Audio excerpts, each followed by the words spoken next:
오늘 본문의 말씀에는 온 세상의 그 어떤 사랑보다 더 열정적이고 더 아름다운 사랑의 노래가 기록되어 있습니다.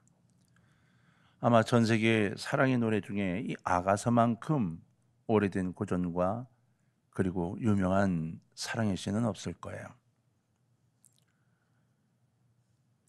아가서는 이스라엘 역사상 최고의 전성기를 구가하고 있던 그 한 시대를 이끌어갔던 위대한 통치자 솔로몬 왕과 아주 깊은 시골의 평범한 한 여인 술람미 여인의 사랑의 이야기를 담고 있습니다.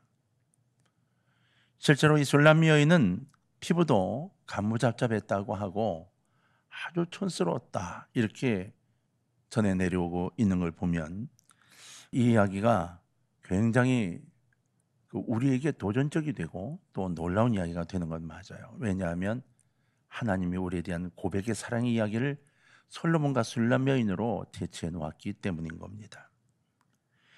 이렇게 신분이 다르고 환경이 달랐던 두 사람이었지만 오늘 아가서에 등장하는 두 사람의 사랑은 정말 순수하고 열정적이고 그리고 아름다운 사랑의 모습을 보여주고 있습니다. 오늘 우리가 읽었던 본문의 말씀은 이런 지고지순한 사랑의 이야기 가운데서도 이제 마지막 결론을 내기 위한 이 결실을 맺기 위한 사랑의 고백, 결혼의 고백의 장면입니다. 서로 결혼의 약속을 주고받는 아주 절정적인 아름다운 장면인 거죠. 오늘 본문에 보면 나의 사랑 나의 어여쁜 자야 일어나서 함께 가자 이렇게 이야기했어요. 나의 사랑 나의 어여쁜 자야. 여기 일어나서 함께 가자라는 표현이 나오는데 이 표현은 인생 여정을 함께 가자고 하는 구체적인 청혼의 내용을 담고 있는 거예요.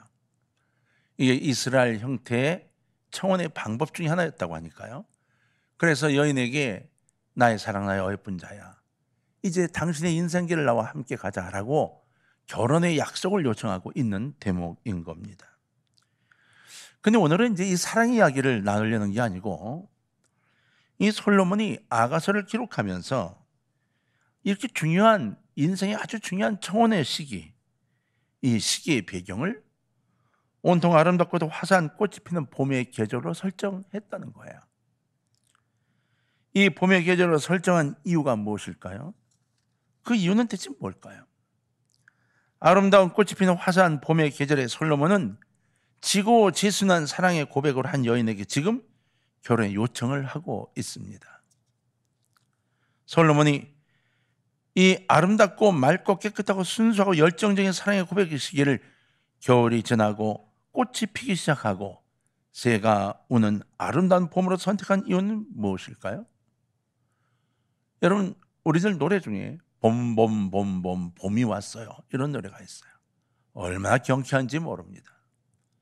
이 경쾌한 봄, 입춘이 지나고 개구리가 겨울잠에서 깨어난다는 경칩이 지나갔습니다. 우리는 코로나와 여러 가지 정경의 어려움 때문에 기나긴 겨울을 지나고 있습니다. 시기로도 겨울을 지나고 있고 세상의 많은 것으로도 겨울을 지나고 있고 시대적으로도 마찬가지 지금 이란과 이스라엘이 아주 안타까울 정도로 아슬아슬하게 전쟁 직전까지 가면서 마지막 때의 징조들을 보이기 시작하고 있는 이 겨울의 끝자락을 보여주고 있습니다. 오늘 그래서 우리는 그 겨울의 끝자락을 지나 봄이 오는 이 시기에 성경이 말하는 봄의 의미를 살펴보려고 하는 거예요. 첫 번째, 봄은 희망을 위한 활기와 열정을 떠오르게 해 줍니다. 봄이 되면 일단 옷이 가벼워집니다. 그것만이요? 아닙니다. 사람들의 표정이 바뀝니다. 공기가 울산 달라지지요. 습도도 달라지는 것만이 아니라 느낌 자체가 달라집니다. 그래서 이 봄은 사람들이 부지런하게 움직이고 만물이 열정적이고 활기가 넘친다는 느낌과 기대를 갖게 만들어주는 유일한 계절입니다. 여러분 봄에 피는 꽃에 대한 이야기를 언제 한번 한 적이 있는데 이 봄에 피는 꽃들을 살펴보면 정말 놀라운 하나님의 배려가 그 속에 숨어 있습니다. 꽁꽁 얼어붙은 대지 위에 전령처럼 가장 먼저 봄 소식을 전해준 개나리꽃, 이 얼마나 화사합니까? 노랗잖아요. 근데 그 개나리꽃, 그 어느 꽃보다 화려하고 단색임에도 불구하고 사람들의 마음을 설레게 하는 능력을 갖고 있습니다. 고고해 보이고 그리고 맑고 깨끗하고 세련된 이미지를 전해주는 목련꽃도 마찬가지. 개나리는 작은 꽃을 우리에게 눈길을 끈다면 목련꽃은 커다란 잎으로 나무 전체를 하얗게 또는 빨갛게 물들이면서 우리의 눈길을 끕니다. 슬픔의 전설을 간직하고 있는 듯한 이 철쭉도 우리 가슴을 치미게 하고, 삶의 뜨거운 열정을 보여준 진달래는 봄의 언덕에 붉게 물들여 우리를 기쁨에 들어가게 만들어 줍니다. 이 봄꽃들은 그 종류마다 화사한 빛을 갖고 있어요. 그리고 신기하게도 단독 빛을 갖고 있어요. 컬러가 하나라는 겁니다. 다양한 색의 꽃이 아니라 한 가지 색으로 피는 거예요. 눈에 확 들어오도록. 그래서 이곳저곳에 꽃이 피면 노랗고 빨갛고 분홍 여러 가지 색깔이 우리에게 마음을 편하게 해주는 그 기적의 역사를 만들어내 주는 거예요. 겨우내 찌들었던 우리의 마음을 아주 환하게 바꿔주고, 그리고 우리들이 새로운 각오를 할 수 있도록 도움을 줍니다. 그런데 이러한 봄꽃들의 공통점을 우리가 찾을 수 있는 게 뭐라 그랬죠? 바로 그겁니다. 봄꽃은 잎이 먼저 나지 않습니다. 얼마나 바쁜지 꽃이 먼저 핍니다. 꽃들이 펴서 우리들에게 새로운 기쁨과 도전력을 갖게 해주고, 그리고 활동력을 갖게 해주고, 그리고 꽃이 지면서 잎사귀가 나기 시작을 합니다. 이것은 정말 하나님의 커다란 배려라고 생각이 돼요. 이 어두웠던 겨울을 지나면서 꽃으로 화사하게 새로운 마음을 갖도록 하기 위한 하나님의 배려. 그 어떠한 것도 영양분 없이 꽃을 피우기가 쉽지 않습니다. 그런데 봄꽃들은 모든 힘을 모아 꽃을 피우고 난 다음 잎사귀를 내고 있는 것을 볼 수 있습니다.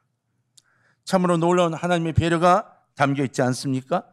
봄은 이렇게 얼어붙은 땅과 말라있던 가지를 뚫고 나올 정도로 아주 열정적입니다. 여러분, 꽁꽁 얼어붙은 땅, 아무것도 나올 것 같지 않은데 그곳에서 그 땅을 치밀고 올라오지 않나요? 여러분, 조금만 일찍 땅을 개간한다고 또는 땅을 뒤집는다고 괜히 들고 나가 한번 파보십시오. 이게 안 파집니다. 정말 신기합니다. 그런데요, 봄에 싹들이 그리고 풀들이 일어나기 시작을 할 때 땅은 굉장히 부드러워지기 시작을 합니다. 여러분, 씨를 뿌릴 때 냉이씨 같은 경우는 너무 작아서 흙을 섞어 뿌려야 된다고 합니다. 들깨씨도 마찬가지 흙을 섞어 뿌리는 게 좋답니다. 그런데 봄이 되기 시작하면 이 꽃들이 뿌리를 내리며 흙 속으로 들어갈 수 있도록 흙이 부드러워진다는 겁니다. 그 원리는 제가 뭔지 모르겠습니다. 하지만 이 온 땅이 녹색으로 변해가고 온 땅이 꽃의 빛으로 변해가는 이 봄의 축복은 정말 하나님의 배려인 거예요. 그리고 그 뚫고 나오는 그 열정과 그 수고는 우리가 다시 한번 돌아볼 수 있도록 만드는 또 하나의 선물인 겁니다. 이 봄의 생태계를 보면서 또 새로운 희망을 가져보자, 이 희망 속에서 또 한번 도전해보자 라는 생각을 갖도록 만들어주지 않습니까? 여러분, 꽁꽁 얼어있던 강이 녹기 시작을 하면 그 안에 있는 물고기들도 아주 활발해집니다. 여러분, 다람쥐나 겨울잠을 자는 동물들이 가장 민첩하게 움직이는 때가 두 때가 있는데 바로 가을, 겨울이 직전입니다.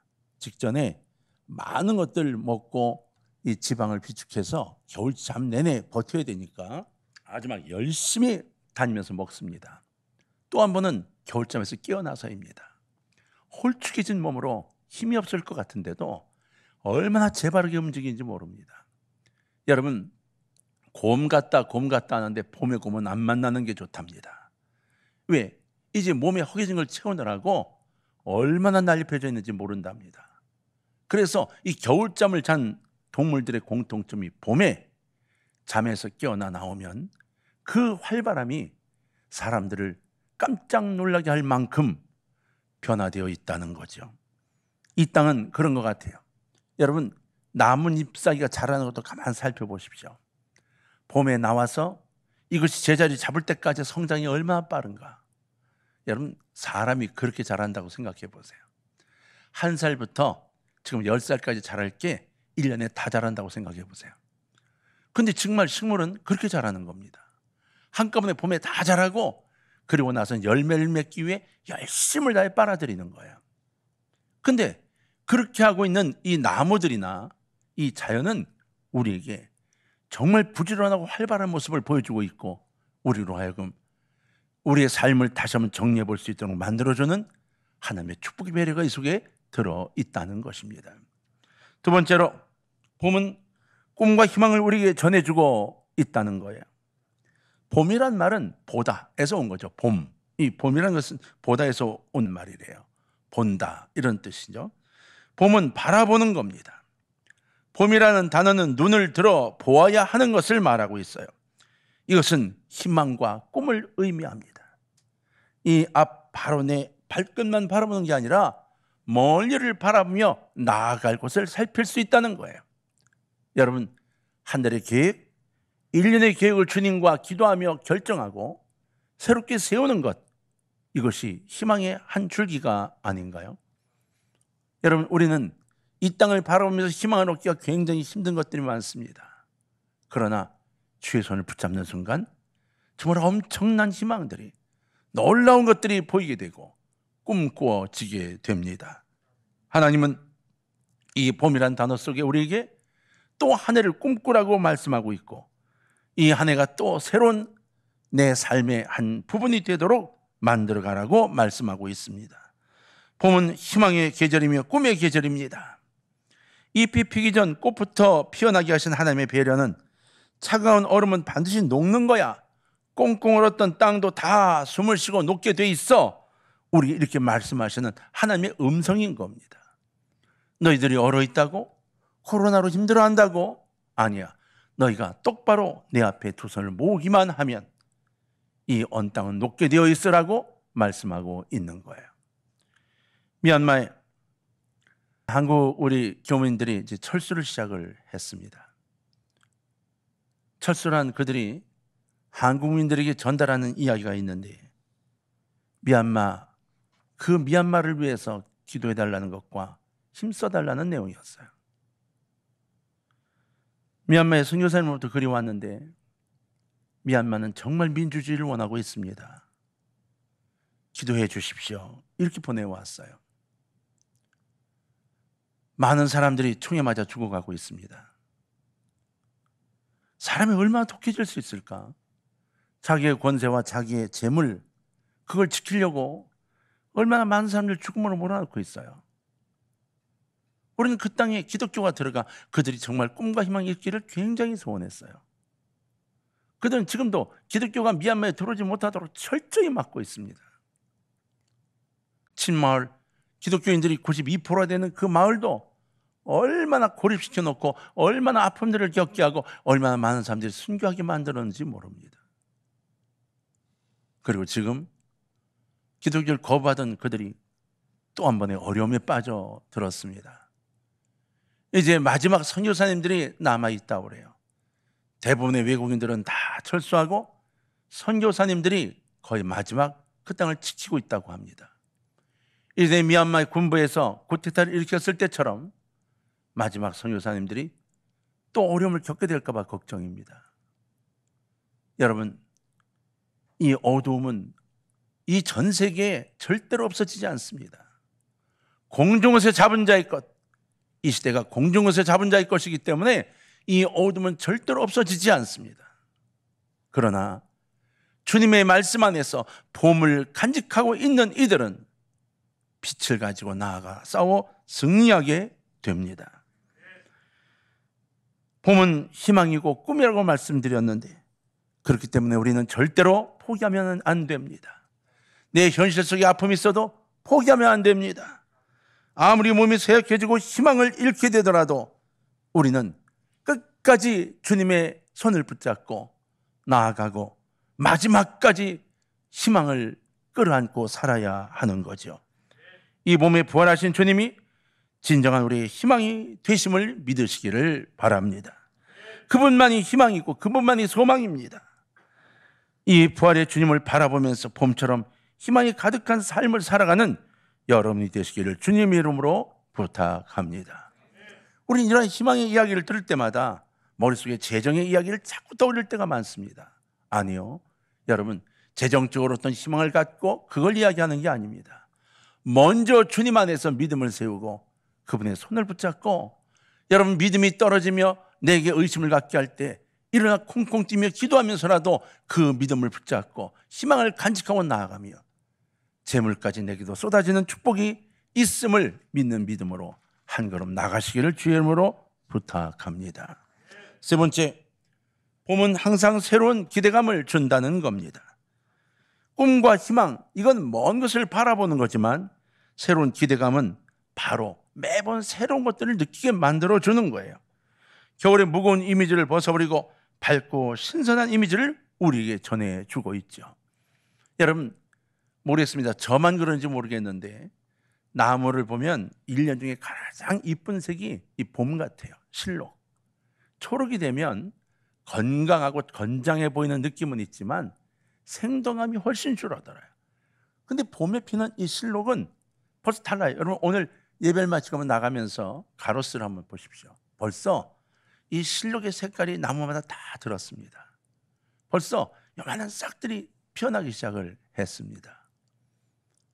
벌써 여러분, 들에 온실이 아니라 들에 달래를 캐러 다니는 분들이 있다는 보도가 나온 게 있더라고요.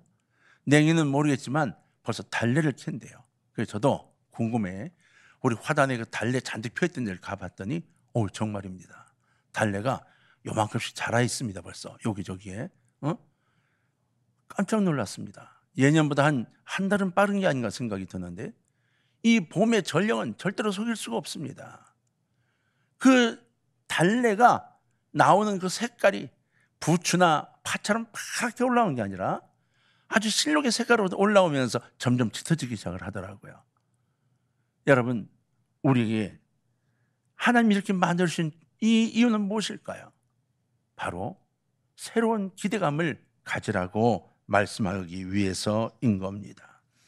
얼음같이 차가운 이미지를 벗어버리고 화사한 희망의 이미지를 우리에게 전해주는 이 꽃들과 실록들은 우리가 정말 가슴에 또 한번 해보자는 결단을 갖게 만드는 축복일 겁니다.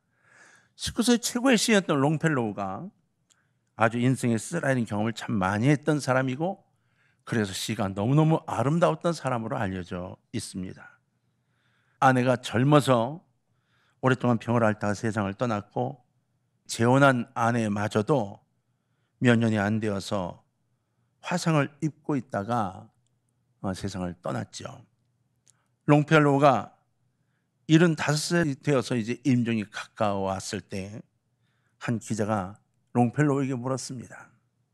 선생님, 두 분과의 사별뿐만 아니라 굉장히 많은 고생을 겪으셨는데 이 살아오신 내용을 보면 정말 어떻게 사셨을까 이 생각이 드는데 그런 환경에서 어떻게 그처럼 아름다운 시들을 쓸 수 있으셨습니까? 물었어요. 그랬더니 그 노년의 롱펠로우가 마당에 보이는 사과나무를 가리키면서 저 나무가 나의 스승이었습니다. 이렇게 대답했다는 거예요. 무슨 의미인지 아시겠어요? 저 사과나무는 굉장히 늙었지요. 정말 늙었습니다. 그런데 해마다 꽃이 피고 열매가 열립니다. 옛가지에서 새 가지가 조금씩 나오기 때문에 또 다른 꽃이 그리고 또 다른 열매가 맺힌다는 거죠. 나도 생명의 주 예수 그리스도에게서 새 생명을 계속 공급받아 인생의 새로운 꽃을 피우고 열매를 맺으며 지금까지 살아올 수 있었습니다. 이렇게 대답하셨다고 합니다. 저는 이걸 처음 접했을 때 굉장히 큰 감동을 받았습니다. 75세 이제 이 땅을 얼마 남겨놓지 않은 그가 인생을 돌아보면서 기자에게 한 대답인 겁니다. 정말 많은 어려움들을 겪으셨더라고요. 내용을 살펴보니까 야, 그런데 어떻게 이런 시들이 탄생했지? 그랬더니 그분의 가슴 속에는 여전히 새롭게 꿈을 꾸게 만드시는 하나님이 살아 계셨던 거예요. 사과나무를 바라보면서 저 나무도 늙었는데도 지금도 새로운 가지가 나오네. 새로운 꽃이 피네. 아이고, 열매가 맺었네. 나도 하나님 열매 맺는 삶이 되게 해 주옵소서. 이렇게 기도하며 매 살아오셨다는 겁니다. 그렇습니다. 봄이 되면 옛가지로부터 새 가지가 솟아납니다. 저희 주차장 맨 끝에 청매실나무가 있습니다. 이 매실나무가 참 힘들게 했어요. 왜? 처음에 안 자라서 걱정을 했더니 나중엔 자라서 마음에 걱정을 줘요. 이게 너무 자라서 이파리가 막 떨어지니까 옆에 집에 그 물받이 통을 막아가지고 그 집에서 막 그 할아버님 한 분이 이거 말이야 나무 잘라버리라고 이건 매실도 얼마 안 열리는데 나무잎 떨어져서 그냥 물받이 막힌다고 막 얼마나 화를 내시는지 그 나무를 전부 쳐주고 막 이러면서 지냈어요. 그 나무를 자르려고 했더니 이게 밑둥을 자르면 벌써 커져가지고 이게 담을 칠 것 같고 그럼 밑둥이 벌써 뿌리가 깊이 내려가지고 또 올라올지도 모르고 뭐 여러 가지가 들려서 어떡할까 갈등을 했는데 제가 그걸 잘라버리지 못한 가장 큰 이유는 뭐냐? 매년 그래도 그게 청매실 나무라고 매실을 요만큼씩 생산해 주는 거야. 그걸로 여러분 매실 발효시켜가지고 여러분들 하나씩 가져가시는 게 그거예요. 그거 가지고 되는가 모질라 또 사다 합니다. 그런데 그 나무가 작년 재작년에 갑자기 거지가 됐어요. 우리 집사람이 좀 저 쳐야 된다고 막 그랬더니 모 집사님께서 살벌하게 쳐버리셔가지고 이게 그냥 몸통만 남고 나머지 다 잘라버렸어요. 저는 죽을 줄 알았어요. 아이고 이거 죽는다 이제 죽어서 이제 매실은 끝이구나. 웬걸? 작년에요. 몇 개의 가지가 나오더니 끝끝내 버티고 자라나가지고요. 작년에 매실이 자그만치 6개가 열렸어요. 이야, 제가 세봤어요. 10몇 개인가 열렸는데 끝까지 6개를 매달고 안 떨어뜨리고 있다가 6개 제게 선물해 주면서 놀랬지? 이러는 거예요. 올해 여러분 궁금해서 가봤더니 그 매실 뻗어오른 가지에서 벌써 싹이 가지가 나오기 시작을 했더라고요. 그 매실나무를 보면서 이야 지독하다 이런 생각이 든 게 아니에요. 야 봐라 하나님이 얼마나 새로운 생명력으로 살아갈 수 있도록 이끌어 주시는가. 여러분 우리의 마음속에 주님이신 이 놀라운 봄의 선물을 통해서 좌절과 아픔으로 밀려나지 말고 한 걸음씩 앞으로 새로운 기대감을 갖고 나가실 수 있기를 주의 이름으로 부탁을 드립니다. 봄이 되면 옛가지부터 새 가지가 솟아난다 했지요. 이건 희망의 소식입니다. 그것은 열매를 달릴 것을 이야기해주는 희망의 이야기예요.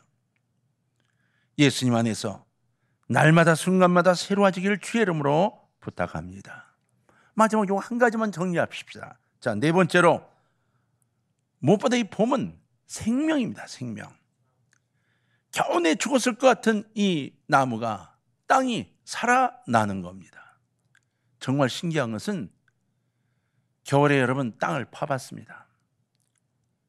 이놈의 잡초가 어디서 이렇게 솟아나는가 파봤더니 아무것도 안 보입니다. 근데 봄만 되면 미친 듯이 잡초가 막 솟아오르기 시작을 해서 그냥 놔두면 사람 키만큼 자랄 정도로 막 무섭게 자라납니다. 뿌리째 뽑아도 그 다음에 또 나옵니다.